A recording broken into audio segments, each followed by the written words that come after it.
having me here. I actually enjoyed the Wallace Group and Land Conservancy video because it showcased a lot of the good projects that are happening between San Luis Obispo and Avila Beach. We're partnering with Wallace and the Land Conservancy, and in a few months I might be able to come back here and talk about the groundbreaking of the Bob Jones closure, which is going to be a very exciting project in that corridor. But I'm here today to talk about the Avila Beach roundabout. This is the county's first roundabout. It's a really exciting project for us. Intersections are graded, just like grades in high school, A through F, and the level of service for this intersection was headed towards an F in the next few years. Congestion and safety, high priority here to fix, and the construction of a roundabout is going to drastically improve safety and efficiency at this intersection. This is a rendering of the final project.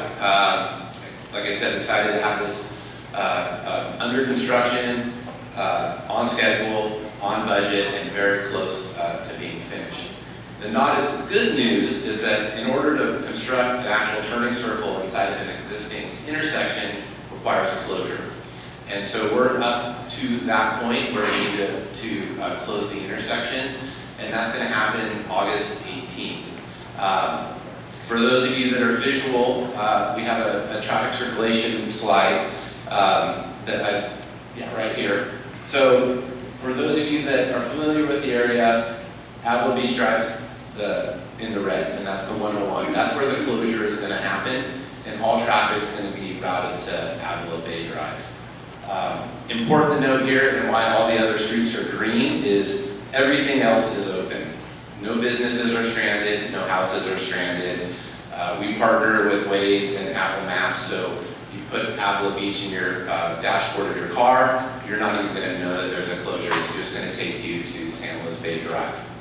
And we know that there's only two ways in and out of Avila. We know a lot of people go there in the summer. So we conducted a traffic study to find out what are the impacts and what mitigation do we need to put in place to minimize impacts to residents, tourists, and businesses.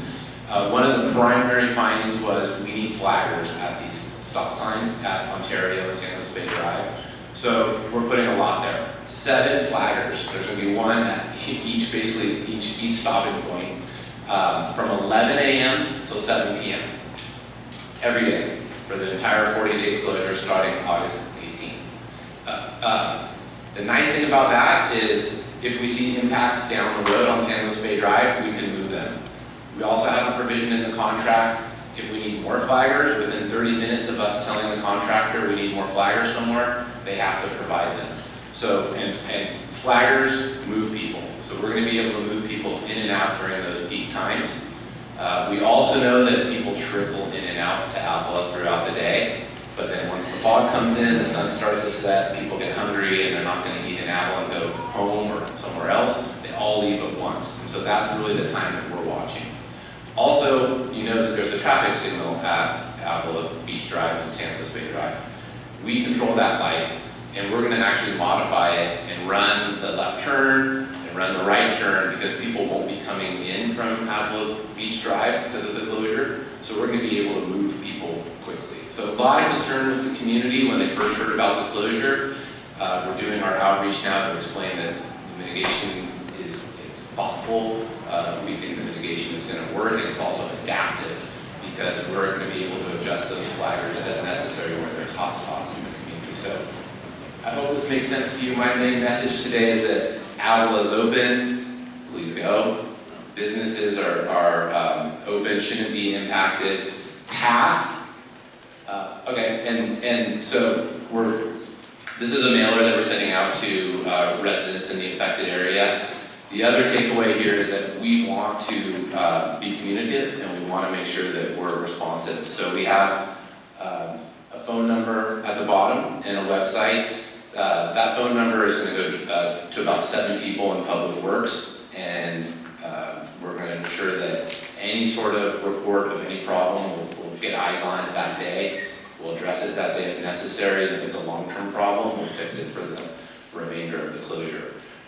So it's an unfortunate scenario that we have just constructing a roundabout in a community that only has 2 ways in and out. We did this in 2007 when we rebuilt the bridge on San Luis Bay Drive.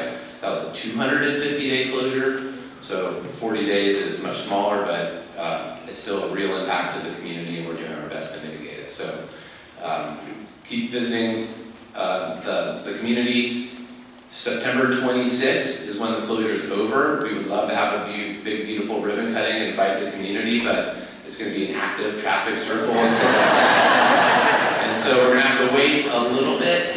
But again, this is all part of the big master plan in this corridor. This is going to improve traffic and circulation. We're going to have a parking lot for the trailhead for Avila Ridge. And then we finalized design with the Walls Group on the Bob Jones closure. That's going to be the next project in this corridor. And we're just really excited to be a partner with the community and moving people and businesses throughout our beautiful county. So thank you.